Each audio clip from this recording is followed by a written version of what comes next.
اگر اس سے جان چھوٹ جائے تو دوسری آفت آپ پکڑتی ہے. یہ بخاری شریف کی حدیث ہے.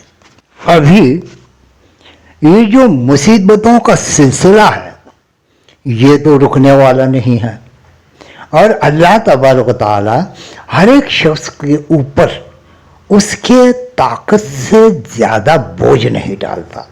یہ بھی پتھر کی لکیر ہے.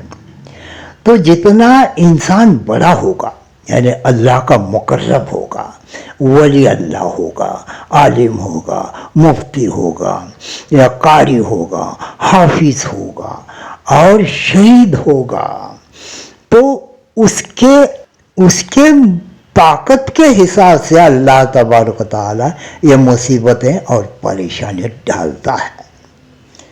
اور ان حدیثوں سے یہ بات ثابت ہو گئی ہے کہ ان مصیبتوں اور پریشانیوں سے بچنے کا طریقہ بھی اللہ تبارک و تعالیٰ نے سورہ آل عمران کی آیت نمبر 173 میں بتایا ہے. بسم اللہ الرحمن الرحیم. الذین قال لهم الناس ان الناس قد جمعوا لكم فاخشوهم فزادهم ایمانا وقالوا حسبنا اللہ ونعم الوکیل. ابھی اس آیت کے ٹکڑے کا ورد اس طرح سے کریں: وقالوا حسبنا اللہ ونعم الوکیل علی اللہ توکلنا، یعنی ہم کو اللہ کافی ہے اور وہ بہت اچھا کارساز ہے اور ہمارا اللہ ہی پر بھروسہ ہے. بسم اللہ الرحمن الرحیم. الذین قال لهم الناس ان الناس قد جمعوا لكم فاخشوهم فزادهم ایمانا وقالوا حسبنا اللہ ونعم الوکیل. الذین قال لهم الناس ان الناس قد جمعوا لكم فاخشوهم فزادهم ایمانا وقالوا حسبنا اللہ ونعم الوکیل.